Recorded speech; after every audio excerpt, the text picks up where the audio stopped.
Welcome to Moments with Marianne. This is your host, Marianne Pastana.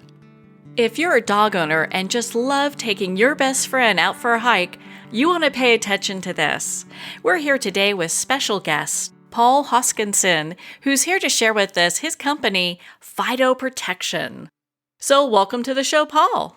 Hi, Marianne. Thanks for having me. Great to have you here, Paul. I'm so excited we get to talk about your emergency dog sling. Once I saw your product on the 14ers website, that's 14ers.com, that gives all this great information on hiking in Colorado, I knew we needed to talk. So what inspired you to create this? Well, it was inspired out of necessity, really. Necessity being the mother of invention.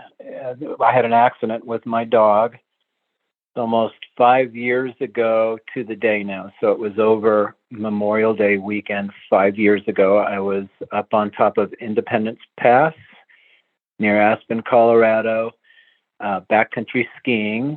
I was with a couple friends, and we had taken our dogs with us and skinned up to top of a peak, which was quite a ways from where we were parked. So we had probably skinned, which is basically using your downhill ski equipment with skins on the bottom to walk uphill in order to access this area.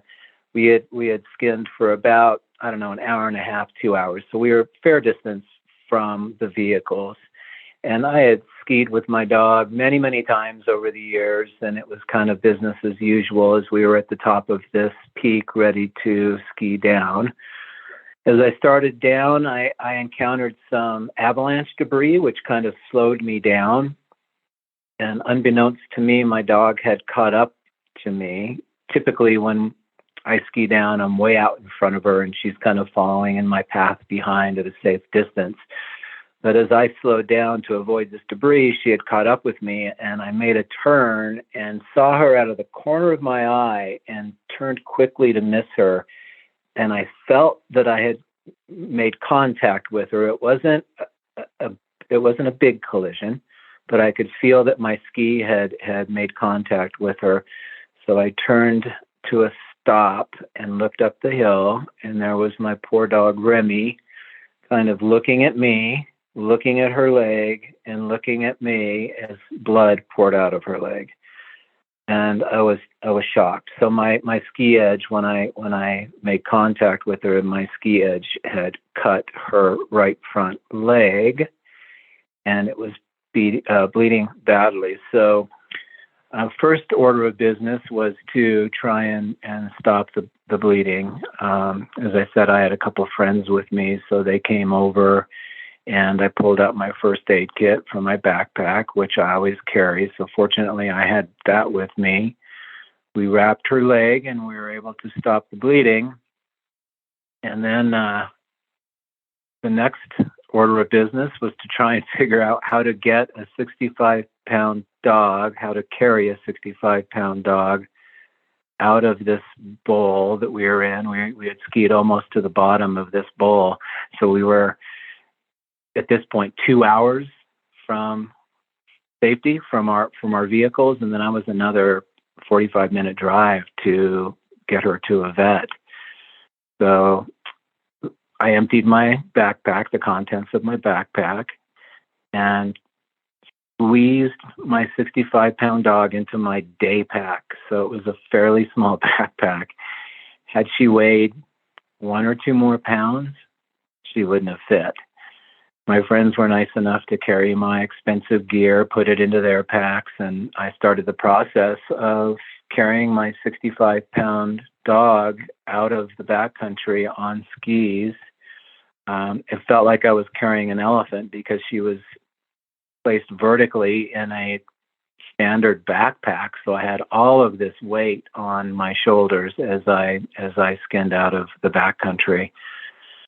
So once I got her to the truck, I rushed her to the vet, and the vet said, you've cut through her 2 extensor tendons. on her right front leg, and this is a very touchy situation. We have to perform surgery. Basically, there's a 50-50 chance that she'll survive. So throughout this whole process, from when the accident occurred and then when I got the news from the vet, it was all extremely emotional and very traumatic. I felt horrible that I had caused this injury to my dog. And, as the accident was going on, and we were tending to her wound and trying to figure out how we would get her out, I felt extremely irresponsible for not having a plan to extract her from the backcountry if she became injured like she was at that moment. So I was feeling very badly about myself and the situation. Fortunately, Remy recovered 100%. The surgery was successful, and it was about 8 weeks of recovery in a cast. But she is now 100%. Once the dust settled from this event, I started searching for a product online that I could carry with me when I take my dog hiking or backcountry skiing or mountain biking. Anytime we get, a mile or more from the trailhead, if she were to become sick or injured again, I would need a way to rescue her. So I searched and searched, and there was no such product. So I decided to see if I could design something myself that would be a lightweight, packable device that I could carry with me in the bottom of my backpack. I could pull out in the event my dog were to get injured again. It was a process, as most things are. They seem simple at first, but this was actually quite difficult to design something that can carry a lateral load. So side-to-side horizontal load versus a vertical load. As you picture a backpack, you stuff things in the top and you carry it vertically over your shoulders, as opposed to this airlift product that I invented that is a horizontal carry. And there were some design issues that we faced with that we overcame. I designed something that has 8 points of contact on it, these V-shaped straps that assist in distributing the weight so the dog does not feel as heavy as it actually is, and it rides very comfortably in the airlift. So that's what inspired the invention and me going down this road. It was an actual real life, traumatic, emotional, dare I say, terrifying event when I saw my dog bleeding there in the snow, and then the realization that I had no way of rescuing her. So that was the inspiration behind the original product, the airlift. Well, thank you for going through that. Explaining that, because I think that that's probably every dog owner's worst nightmare, is being someplace too far. You can't carry your dog. You're in backcountry or on a hike or what have you, and something happens to your dog and you have to figure out how you're going to evacuate. That's exactly it. And most people, like myself, I was guilty of it. I had a dog before Remy. I've been traveling the backcountry with my dogs now for going on 25 years. And oftentimes it would be in the back of my head. I would get sometimes, 10, 15 miles from a trailhead doing a really long trail run. And I would think to myself, what would I do? There's no cell service back there. There are very few people. When the further you get from the trailhead, the fewer people there are.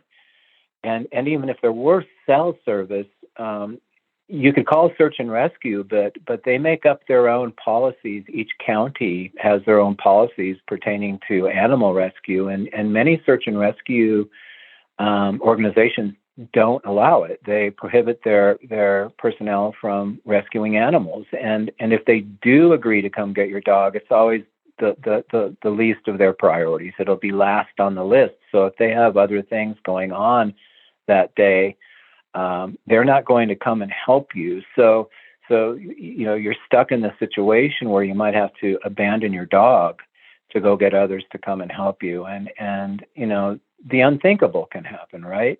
And so I was as guilty as anyone for not having a plan. But now there is something that people can carry with them.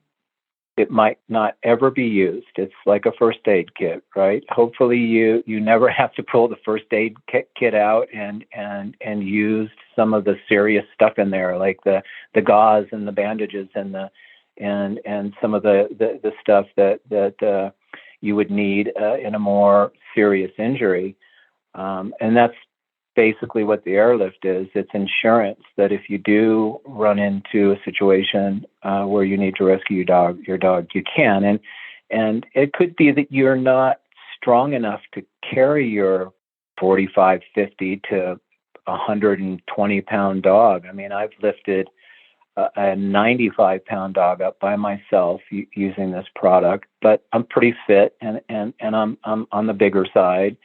But if you have a dog that you can't lift, at least you have a tool with you that you can solicit help from others with. Yeah, I love how you have also there's straps that other people can help. So it's not just you that's toting the dog, and it's, from what I understand, it's very easy for women too to use it. It is, and I'm careful with using the term easy. I mean, full disclosure here, this is not the most comfortable thing to wear.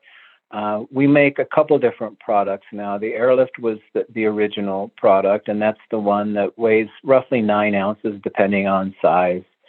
It fits in a stuffed sack that's about the size of a Chipotle burrito. I'll use that because people are familiar with that term, or with the size of that product. Most people know what that is, and so that's about the size of this thing, and it's about 9 ounces. You just stuff it in the bottom of your pack, but it does take up space and volume. So we made a harness that the dog actually wears. So it's a dog harness. It's a really well-made, nice dog harness. There's nothing new about that, but it does have a deployable rescue sling built into it. So it's that product the dog wears, which alleviates you from having to take up valuable space in your backpack, carrying the Airlift. But back to your comment about it's easy for women to use. It's the Airlift and the Ponza harness both are not the most comfortable things you'll ever put on. They're emergency use products. They are lightweight and packable by design. Therefore, they are fairly bare bones. So be prepared if you need to pull the Airlift out or engage the Ponza harness.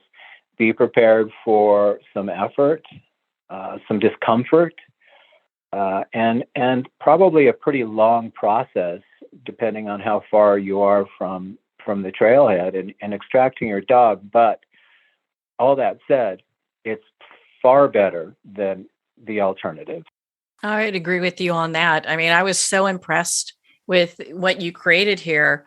And as soon as I saw it on the 14ers.com website, I was like, oh, we've got to talk, because I think that this is kind of a missing piece for a lot of people that go out and take their dogs hiking or camping or what have you, because we really need something that will help our little fuzzy friends, get back home. That's right. And so that's the point. We should be responsible for our dogs.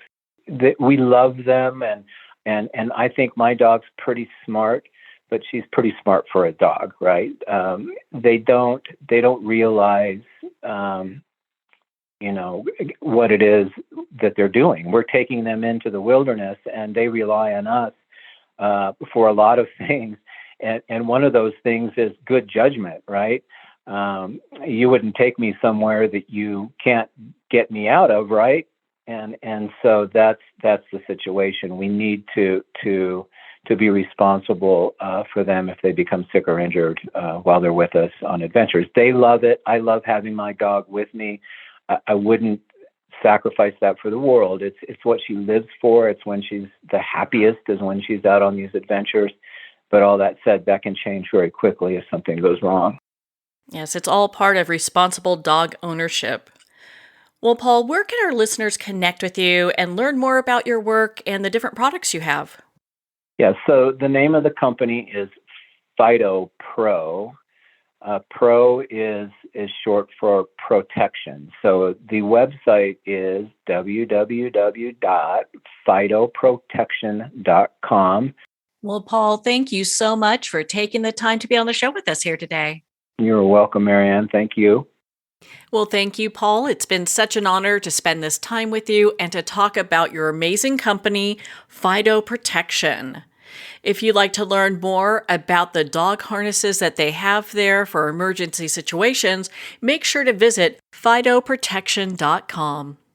Well, we're at the end of our time today. I'd like to thank everyone for tuning in. You've been listening to Moments with Marianne, where we make every moment count.